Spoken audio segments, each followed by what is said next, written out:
하나님의 말씀은 요한복음 14장 26절 27절입니다. 신약성경 173페이지입니다. 요한복음 14장 26절 27절 신약성경 173페이지입니다. 요한복음 14장 26절 27절 말씀 우리 찾으셨으면 우리 한 목소리로 교독해 봅니다. 26절 27절 우리 같이 한번 읽겠습니다. 시작. 보혜사 곧 아버지께서 내 이름으로 보내실 성령 그가 너희에게 모든 것을 가르치고 내가 너희에게 말한 모든 것을 생각나게 하리라. 평안을 너희에게 끼치노니 곧 나의 평안을 너희에게 주노라. 내가 너희에게 주는 것은 세상과 주는 것과 같이 아니하리라. 너희는 마음에 근심하지도 말고 두려워하지도 말라. 아멘. 오늘 말씀의 제목은 나의 평안을 너희에게 주노라입니다. 옆에 있는 분과 힘차게 인사하겠습니다. 주님이 평안을 주십니다. 이렇게 인사하겠습니다. 시작.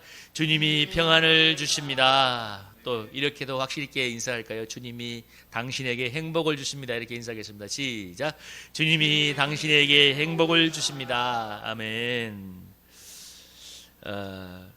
사람들에게 인생의 목적은 무엇입니까? 당신이 왜 열심히 살아갑니까? 묻는다면 거의 대다수의 사람들은 인생이 행복하기 위해서 살아갈 거라고 응답할 것입니다.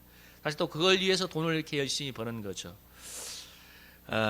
이에 대해서 아주 생각해 볼 만한 조사가 몇 년 전에 있었는데요. 퓨 리서치라고 미국에서 유명한 여론조사 기관이 전 세계 17개 선진국들을 성인 약 2만 명을 대상으로 이런 설문을 조사했습니다.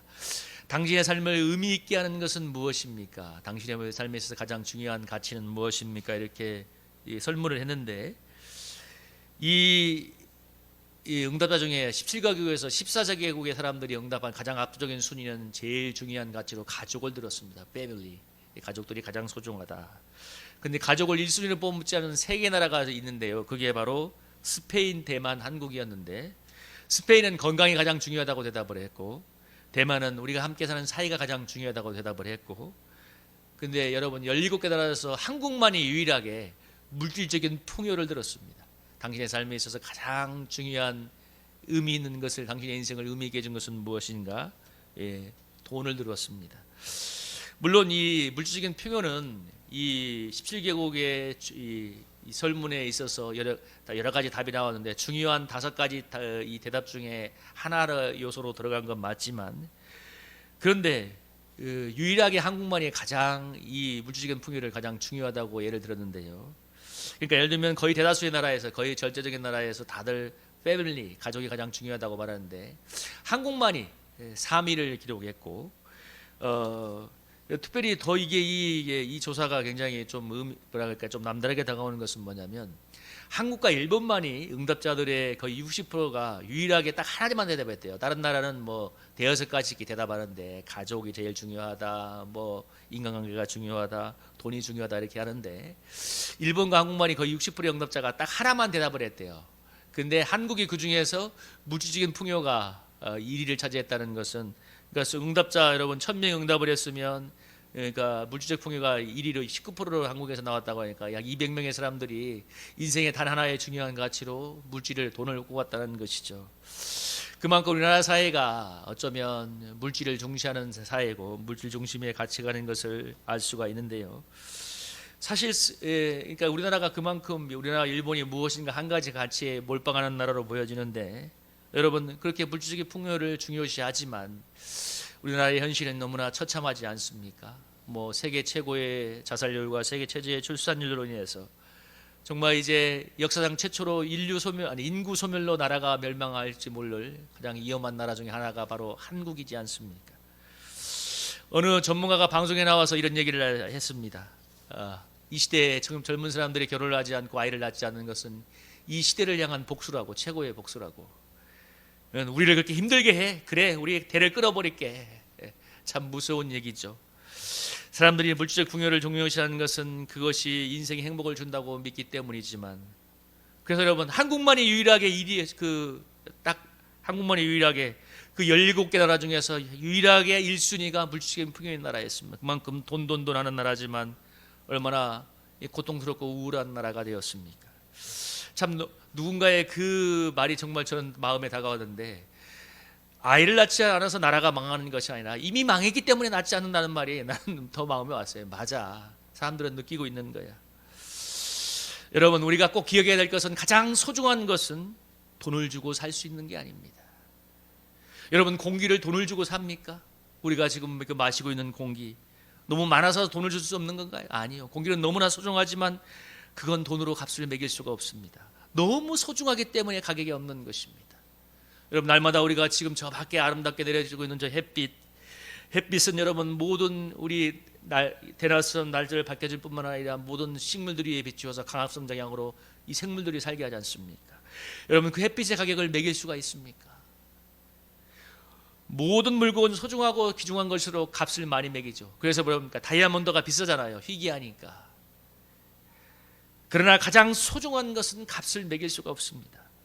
여러분, 믿음, 소망, 사랑 이런 것들은 너무나 소중한 것이지만 값을 매길 수가 없는데, 근데 중요한 건 반드시 있어야 되고 얻어야 되는 것입니다. 여러분, 공기가 없이는 단 한순간도 살 수 없는 것이, 그것처럼 사람은 소망이 없이는, 사랑이 없이는, 믿음이 없이는, 오늘 얘기하는 그 평안이 없이는 하루도 살아가기가 힘듭니다. 오늘 우리 주님은 우리에게 나의 평안을 너희에게 준다고 말합니다. 얼마나 은혜로운 초대요 주님의 축복입니까? 여러분, 세상은 우리에게 결코 평안을 주지 않습니다. 수많은 사건 사고가 벌어지고 있고 치열한 경쟁으로 해서 자칫하면 낙오될 것 같은 세상, 그런 세상을 바라보면 사람은 저절로 두려움에 사로잡힙니다. 여러분, 몇 년 전에 코로나에서 온 세계가 난리가 난 것을 봤잖아요. 그런 세상이 우리에게 평안을 줍니까? 날마다 뉴스 틀면 막 병원에 가서 저도 모르게 마스크를 한번 벗은 적이 있는데, 막 옆에 있던 누군가가 막 대노해가지고 저보고, 내가 죄송합니다 했지만 내가 속으로, 야, 너무 살벌하다. 나도 이렇게 무의식적으로 잠깐 벗었는데, 제가 코로나 환자도 아니지만. 여러분, 그 세상이 우리에게 평안을 줍니까? 아니에요. 그러니까 뉴스를 보면 평안을 말하지 않아요. 사건 사고 힘들다. 여러분, 근데 그렇게 코로나에서 답답하다가 우리가 몇 년 전에 올림픽공원에 우리 성도들과 함께 소풍을 간 적이 있죠. 저는 거기에서 우리 성도들과 함께 음식을 먹고 함께 웃으며 배드민턴을 치고, 또 거기 공원에서 어린아이들이 그 잔디바다 뛰어나는 모습을 보면서 너무 행복했습니다. 아, 그래, 이게 행복이야. 여러분, 그 행복을 돈을 주고 살 수 있습니까? 행복은 돈을 주고 사는 게 아니라 얻어지는 것이고 누리는 것입니다. 저는 그때 정말 다시 한번 느꼈습니다. 야, 이게 행복이지 않나? 그렇게 코로나 때문에 사람들이 전부 다 답답해서 하다가 그 올림픽공원에 나가서 그 잔디밭에서 뛰어다니는 아이들을 보는, 그냥 아이들을 보니까 너무 제가 은혜가 되는 거예요. 우리 성도들이 환한 얼굴을 보니까 제가 그냥 행복한 거예요. 이런 행복은 돈으로 살 수 있는 게 아닙니다. 행복감이 밀려오는 것입니다. 누리는 것입니다. 하나님이 주시는 은혜인 거죠. 평안도 마찬가지입니다. 평안도 돈을 주고 사는 게 아닙니다. 사람들은 왜 그렇게 돈을 좋아하나요? 돈이 많으면 안정감을 느끼죠. 안정감을 줍니다. 근데 여러분, 반대로 돈이 없으면 늘 불안하고 늘 두렵고 불행한 인생을 살아야 됩니까? 세상이 주는 평안이 바로 그런 것입니다. 그래서 오늘 예수님은 뭐라고 합니까? 내가 주는 평안은 세상에 주는 것과 같지 않아서 두려워하지도 말고 근심하지도 말라고 합니다. 우리 주님이 주는 평안은 이런 세상에 주는 평안과 같지 않습니다. 돈이 없다고 해서 누릴 수 없는 평안이 아니고, 환경이 나쁘다고 해서 누릴 수 있는 평안이 아니고, 여러분, 우리 주님이 주시는 평안은 우리를 위해서 독생자도 내어줄 만큼 우리를 사랑하신 하나님이 주시는 평안이요, 죽은 자 가운데서 다시 일어나신 부활의 주님이 주시는 능력의 평안입니다. 이 세상은 환경을 통해서 심는 이 사단을 이긴 주님이 주시는 평안입니다. 그래서 주님은 이렇게 말씀하셨습니다. 여러분, 요한복음 16장 33절 한번 읽어볼까? 한번 읽어보겠습니다. 시작. 이것을 너희에게 이르는 것은 너희로 내 안에서 평안을 누리게 하려 함이라. 세상에서는 너희가 환난을 당하나 담대하라, 내가 세상을 이기었노라. 아멘. 우리 주님이 말씀하십니다. 너희가 세상에서는 환난을 당하지만 담대하라, 내가 세상을 이겼노라. 우리 주님이 세상을 이기고 사탄을 이겼기 때문에, 두려움을 주는 사탄을 이겼기 때문에 우리에게 평안을 주시는 줄로 믿습니다. 여러분, 돈이 없어도 환경이 나빠도 누릴 수 있는 평안을 주십니다. 여러분, 우리가 공기가 없으면 한순간도 살 수 없는 것처럼 이런 마음의 평안이 없으면 여러분 살아가기가 힘든 것입니다. 불안과 두려움에 사로잡혀 보십시오. 잠을 자기도 힘들고 신경 쓴다고 사람이 골머리 앓다가 골병에 들어갑니다.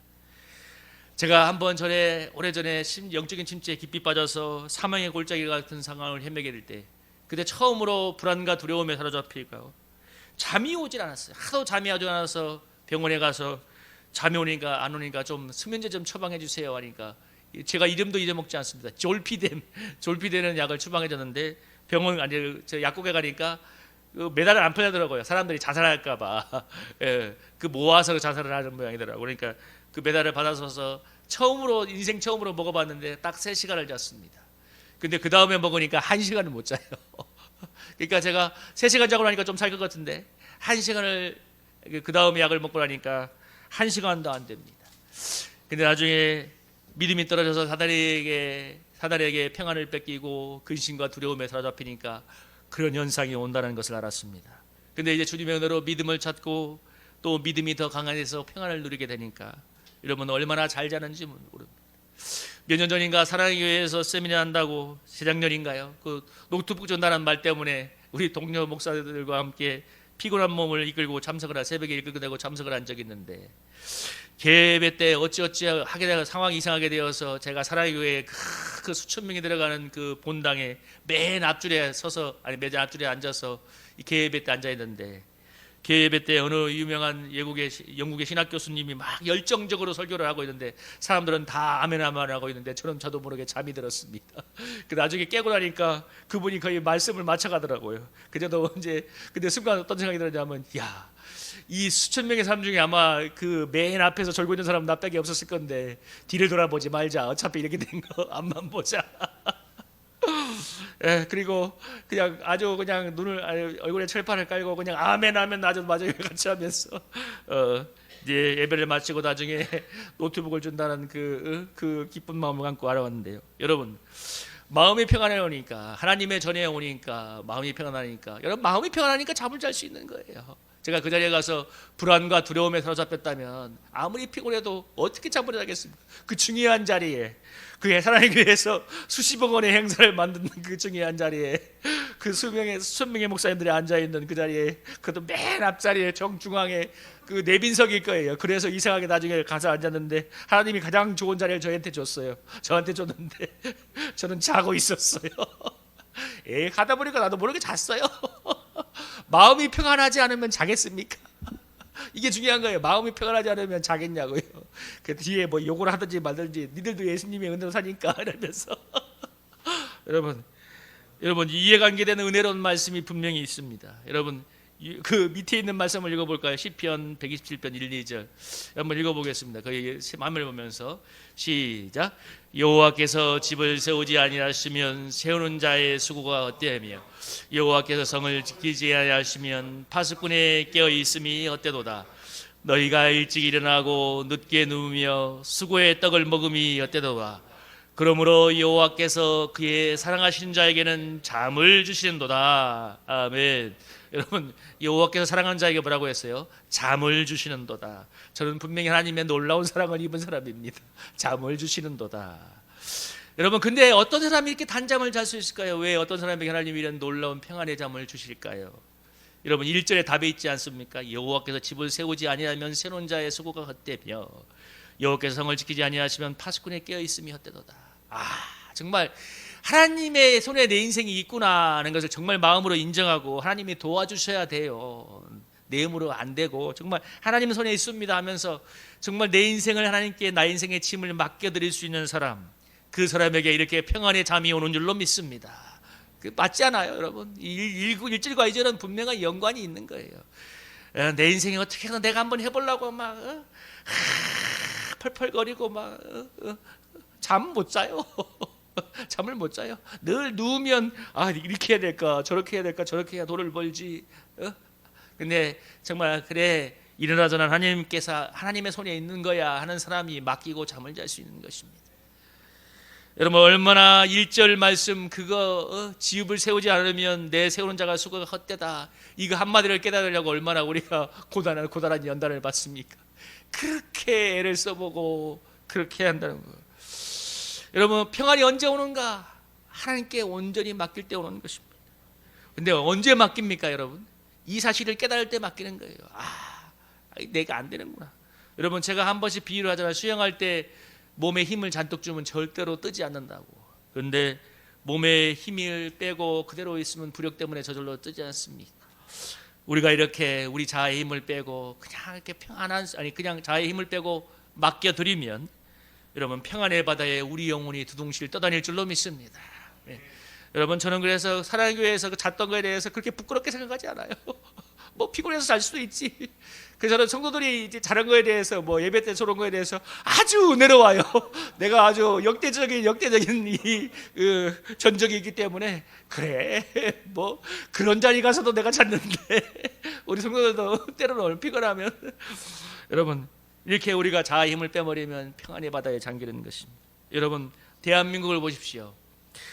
사람들이 자식들 좋은 대학 보내서 돌잔 버는 의사, 변호사 만들려고 혈안이 되어 있고, 그거에 의해서 부모들은 맞벌이 온갖 것을 다 하면서 돈을 벌려고 하지만 정작 사람들은 행복하지 않습니다. 제가 여러분 이 말 한 번 했었잖아요. 몇 년 전인가 이 삼성내면 저 걸어가다가 젊은 아줌마들 둘이 애기 엄마들이 하는 얘기 듣고 제가 정말 웃었다고. 자꾸 교육부 얘기하면서 야, 이러다가 안 되면 장기라도 팔아야 될 판이야 이러는데, 제가 그 말 듣고 야, 사람들의 마음이 저런가. 아니 뭐 오죽하면 그 얘기를 하겠어요.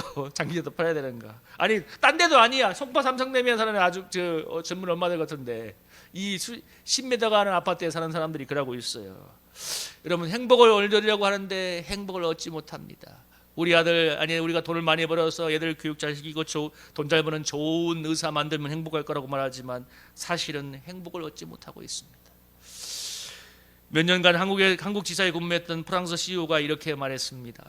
한국은 미래의 행복을 위해서 현재 행복을 유보한 사회다. 미래의 행복을 위해서 현재의 행복을 그러니까 미래에 행복할 거라고 믿고 그걸 행복을 위해서 현재 행복을 다 희생하는 거예요. 그걸 심리학자들이 이렇게 했습니다. 자기 파멸적인 삶이라고 했습니다. 현재 행복하지 않은데 어떻게 미래에 행복합니까? 이것도 중요한 거예요. 그죠? 현재 행복하지 못하는데, 아니 현재 행복하지 못해서 내일 우울증 걸려서 죽을지 모르는 인간이 그래 내가 이렇게 살면 10년 뒤 행복할 거야. 이게 얼마나 어리석은 것입니까? 제가 아까 말했잖아요. 여러분, 코로나 때문에 힘들다가 나가서 함께 성도들과 함께 그 몇 년 만에 소풍을 갔을 때, 물론 작년에는 비행기가 떨어질까 봐 얘기했지만 몇 년 만에 소풍을 갔을 때 그때 그 느껴지는 행복감. 여러분, 그러니까 행복은 바로 거기 지금 거기 그 자리에 있는 거예요. 그래 몇 년 뒤에 우리 자식이 좋은 데 가서 돈 많이 버는, 지금 한국이 다 의사에 미쳤잖아요. 의사에 지금 다 필요 없어요. 그냥 지금 의대 2,000명 증원한다니까 수많은 애엄마들이 지금 아줌마들이 할렐루야 윤석열 대통령이 감사합니다 하면서 애들 재수시킨다고 하잖아요. 미쳤어요. 아주 그냥 보통 일이 아니에요. 여러분, 그렇게 노력하고 애쓰는데 사람들이 얼마나 불행해져 갑니까? 얼마 전에 제가 그 동영상의 충격적인 제목을 보고 제가 그걸 한번 꼭 볼 거라고 생각하는데, 제목이 뭐냐면 강남에 아줌마는 불면증을 앓고 자식은 운둔형 외톨이 이렇게 하면서 이렇게 그 현 상황, 대한민국의 강남의 현 상황, 어쩌면 대한민국의 현 상황이죠. 그런 영상의 제목이 떴는데, 사람들은 여유가 없고 평안을 누리지 못합니다. 돈이 없어서도 아니고 마음이 그렇게 병든 거예요. 그러니까 지금 마음이 병들고 행복을 누리지 못하니까. 여러분, 행복이 별겁니까? 아까 말한 것처럼 소풍 가서 아이들이 뛰노는 모습을 보면서 누리는 삶의 여유가 행복이잖아요. 이대에 수많은 우울증, 공황장애, 운동형 외톨이 등 수많은 정신이 들어로 고통하는 사람들이 이를 말해주고 있습니다. 정말 저는 우리나라가 전체적으로 정말 뭔가 이제 방향전을 해야 될 때가 왔다는 생각을 많이 해보게 됩니다. 이건 아니야. 저는 아까 어느 심리학자의 말이 정말 마음에 와요. 자기 파괴적인 삶을 살고 있다. 미래의 행복을 위해서 현재의 행복을 유보하고 애쓰고 노력하는 삶이 결코 미래의 행복을 가져다주는 것이 아니라 자기 파괴적인 삶을 살고 있다. 오늘 잠을 못 자고 내일의 행복을 위해서 노력한다는 거 너무 성실해 보이지만 그렇게 권장할 수 있는 삶이 아니에요. 왜? 오늘 잠을 못 자면 내일이 없을 수도 있어요. 그 사람 과로사로 오늘 죽을 수도 있어. 여러분, 근데 한국 사회는 그렇게 가고 지금 그렇게 믿고 살아가고 있어요. 여러분, 물질을 가장 중시하고 돈 벌기에 혈안이 되다가 점점 병드는 세상을 우리가 다 고칠 수도 없고 구원할 수도 없습니다. 아마 엄청난 더 대가를 지불한 뒤에야 이렇게 살면 안 되겠다는 것을 느낄지도 모릅니다. 여러분, 그러나 우리가 이 속에서 주님으로 인해서 하나님 나라를 추구하며 살아갈 때 적어도 몇 사람에게는 구원의 통로가 될 수 있을 것입니다. 다 돈하고 세상의 경쟁과 속도에 빠져 있을 때 우리가 하나님으로 인해서 평안을 누리고 돈보다 세상의 성공보다 훨씬 중요한 나라를, 하나님 나라를 추구하면서 살아갈 때 그 거기에서 나오는 무엇인가 영적인 은혜들이 사람들에게 감화를 줄 것입니다.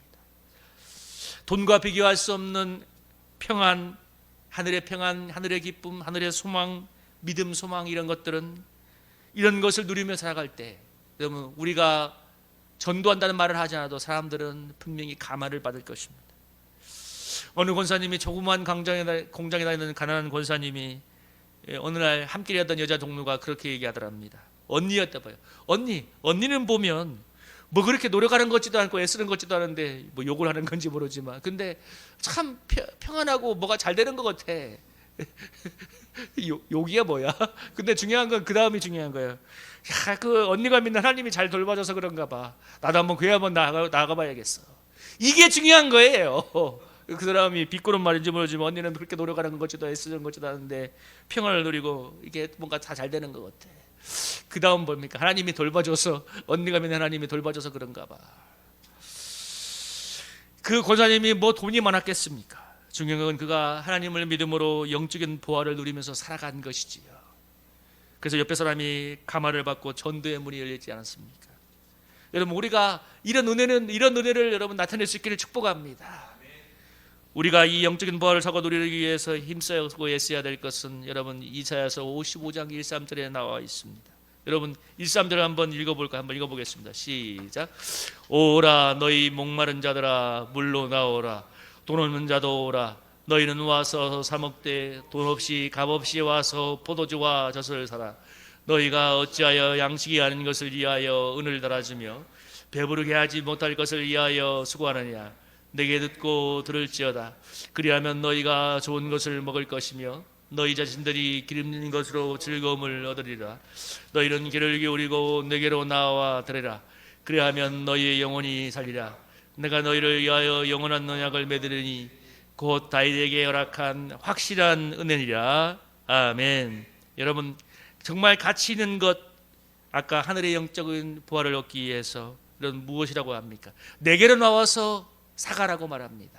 다른 건 모르지만 주님, 이런 영적인 은혜들은 돈을 주고도 살 수 없지만 우리가 주님 앞에 나와서 주님께 구한다면 놀랍게 풍성하게 누리게 될 줄로 믿습니다. 그때 여러분 세상이 알지 못하는 영적인 보화를 누리며 살아갈 때 우리가 정말 아까 그 권사님처럼 정말 세상 사람들에게, 이 고단한 삶을 살아가는 세상 사람들에게 주님의 보화를 나누어주고 구원을 하는 축복의 통로로 쓰임받을 줄로 믿습니다.